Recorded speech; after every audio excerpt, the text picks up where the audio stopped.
Saya mohon apapun yang saya sampaikan hari ini, sesuatu yang berguna yang membuat kegaduhan dalam 2 hari terakhir ini mereda dan membuat kita semua bisa saling memaafkan. Tanggal 21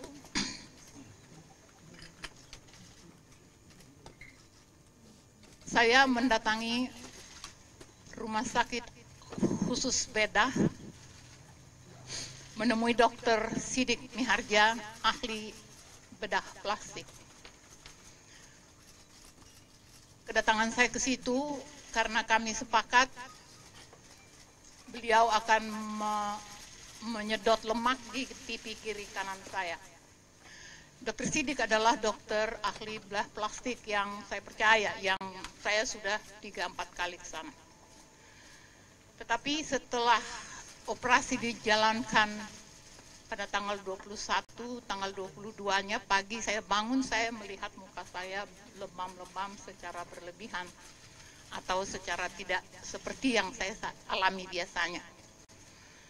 Waktu Dr. Sidik visit, saya tanya ini kenapa begini, dia bilang nggak biasa, itu biasa, dia bilang. Intinya begitu, jadi apa yang saya katakan ini akan menyanggah bahwa ada penganiayaan. Oke. Bahwa betul saya ada di Dr. Sidik pada hari itu dan pulang dari sana setelah saya dijadwalkan pulang, lebam-lebam di muka saya masih ada. Seperti ada kebodohan yang saya nggak pernah bayangkan bisa saya lakukan dalam hidup saya. Saya pulang seperti membutuhkan alasan pada anak saya di rumah, kenapa muka saya lebam-lebam, dan memang saya ditanya kenapa, dan saya jawab dipukul orang.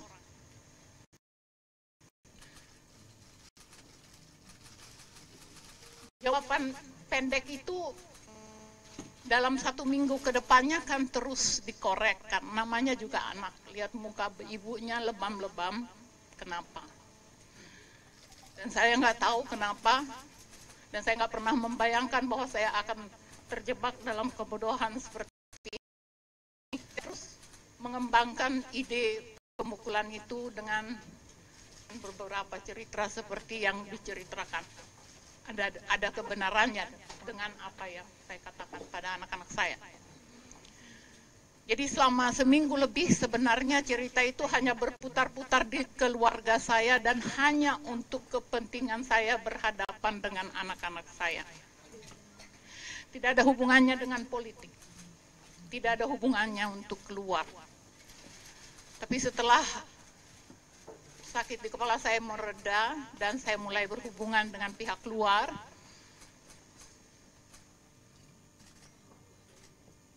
nggak tahu bagaimana saya memaafkan ini kelak pada diri saya, tetapi saya kembali melakukan kesalahan itu. Saya kembali dengan cerita itu bahwa saya dipukulin. Mohon jangan dikira saya mencari beran, enggak. Ini salah. Apa yang saya lakukan adalah sesuatu yang salah. Ketika sampai ketemu Fadlizon datang ke sini, cerita itu yang sampai ke dia. Iqbal saya panggil ke sini, cerita itu juga yang berkembang di dalam percakapan. Dan hari Selasa, tahu-tahu foto saya sudah beredar di seluruh media sosial. Saya nggak sanggup baca itu. Saya ada beberapa peristiwa yang membawa saya ke Pak Joksan, lalu membawa saya ke Pak Prabowo, bahkan di depan Pak Prabowo, orang yang saya perjuangkan, orang yang saya cita-citakan memimpin bangsa ini ke depan, mengorek apa yang terjadi pada saya juga masih melakukan kebohongan itu. Sampai kita keluar dari lapangan polo kemarin, saya tetap diam. Saya biarkan semua bergulir dengan cerita itu.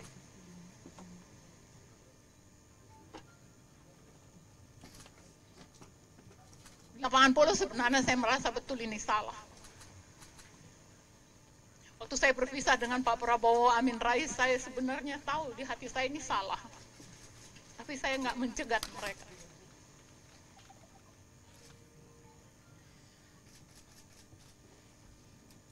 Itu yang terjadi. Itulah yang terjadi. Jadi tidak ada penganiayaan. Itu hanya cerita khayal entah diberikan oleh setan mana ke saya dan berkembang seperti itu. Saya tidak sanggup melihat bagaimana Pak Prabowo membela saya di dalam sebuah jumpa pers. Saya nggak sanggup melihat sahabat-sahabat saya membela saya dalam sebuah pertemuan yang digelar di Cikini. Saya sholat malam, tadi malam berulang kali. Dan tadi pagi saya mengatakan pada diri saya, stop. Saya panggil anak-anak saya minta maaf pada anak-anak saya. Saya minta maaf pada orang-orang yang membantu saya di rumah ini yang selama sekian hari ini saya selalu bohongi. Bohong itu sebuah perbuatan yang salah. Dan saya tidak punya jawaban bagaimana mengatasi kebohongan kecuali mengakui dan memperbaikinya. Mudah-mudahan dengan itu, semua pihak yang terdampak oleh perbuatan saya ini mau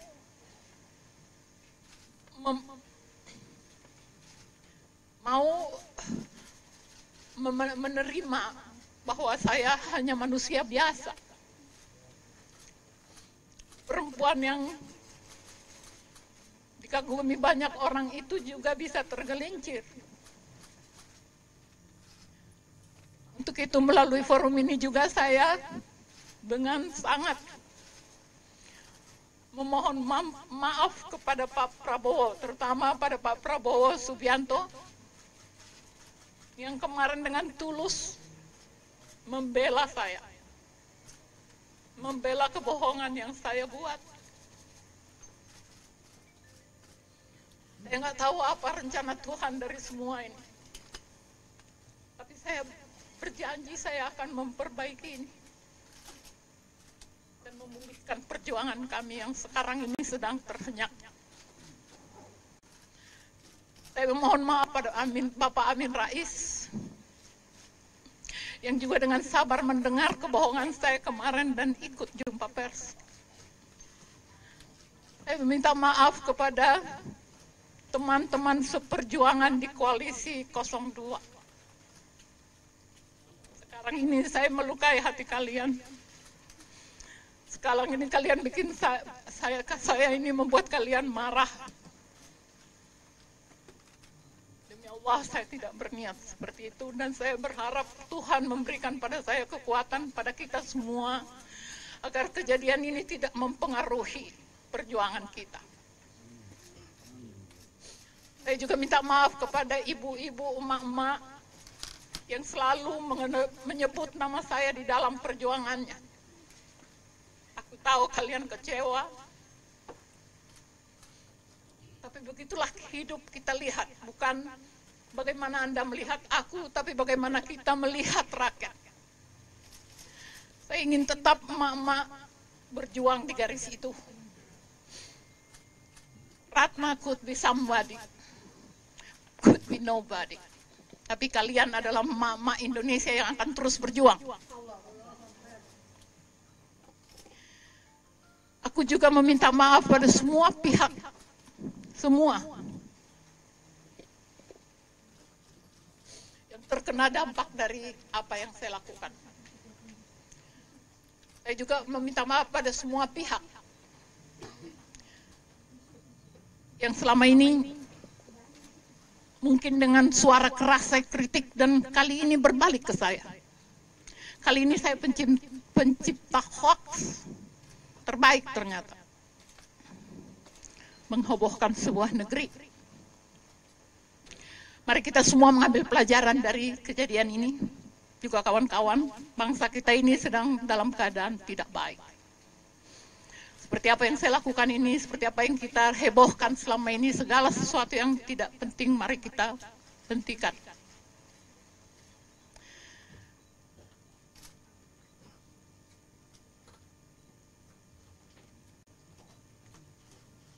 Saya minta kepada kawan-kawan wartawan, saya minta maaf saya tidak akan memberikan kesempatan tanya jawab karena sensitifnya persoalan ini dan saya takut kita jadi salah mengerti. Kemudian saya sudah memberikan pernyataan, tolong itu diterima dengan baik.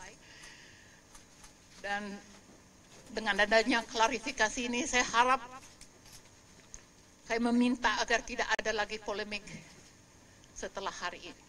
Terima kasih. Wassalamualaikum warahmatullahi wabarakatuh.